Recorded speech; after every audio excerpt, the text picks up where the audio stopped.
So happy, Ogie Alcacid, pumutak sa real status ni na Kim Chiu at Paolo Avellino.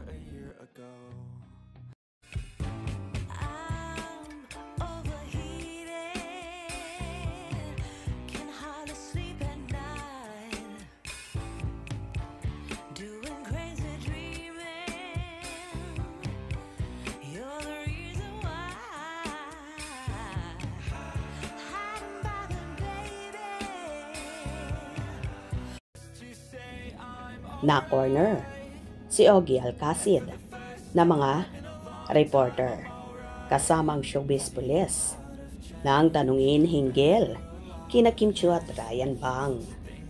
Parehong malapit si Ogie sa dalawa niyang kasamahan sa noontime show. Inurirat siya kung masaya ba siya para sa Chinita Princess at malungkot siya para kay Ryan. Medyo nagtaka ang singer sa tanong. Hindi pa naman kasi nagko-confirm si Kim sa relasyon nila ni Paolo Avellino. Anya, nakikita naman daw niyang mukhang happy ang TV host actress. Kung masaya si Kim, ay masaya na rin ako para sa kanya, deklara ni Ogie. Sa bagay, kapag nasa noontime show si Kim, ay lagi siyang masaya. Hindi mo mababanaag sa kanyang mukha kapag may problemang dinadala. Regarding naman kay Ryan, medyo nag-isip si Ogie.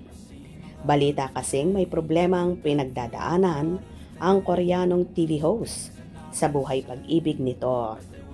May haka-haka kasing hindi na matutuloy ang kasal ni Ryan kay Paula Yulong. Kaya lang hindi pa nagsasalita ang dalawa on that matter. Nabanggit na ni Ryan na si Ogie ay isa sana sa magiging ninong nila sa kasal. Hindi ko pa siya nakakausap eh. Wala akong alam. Pag-iwas niya. Samantala, tahasang sinabi ni Ogie Alcacid na dadalo siya sa malakihang rally sa EDSA ngayong linggo, September 21. Kailangan daw marinig ang mga sasabihin ng mga taong magsasalita roon. Alam ko, marami ang pupunta doon. Para sa atin din yon. Tsaka conscious na rin ang mga tao kung saan nga napupunta ang ating tax. Di ba nga may kasabihan sa Bible, give unto Caesar what is Caesar. So ibig sabihin, kailangan talaga tayong magbawag ng tax. Then, that's why we need to show up. Kasi, it's really frustrating, nakakagalit, nakakalula ang ginagawa nila. Magpakita tayo ng pagkakaisa, di ba? Deklara niya. Well, for sure, may nalalaman si Ogie sa pag-iibigan ng Kim Pao na ayaw lang niyang magsalita at sa mismong bibig niya manggagaling.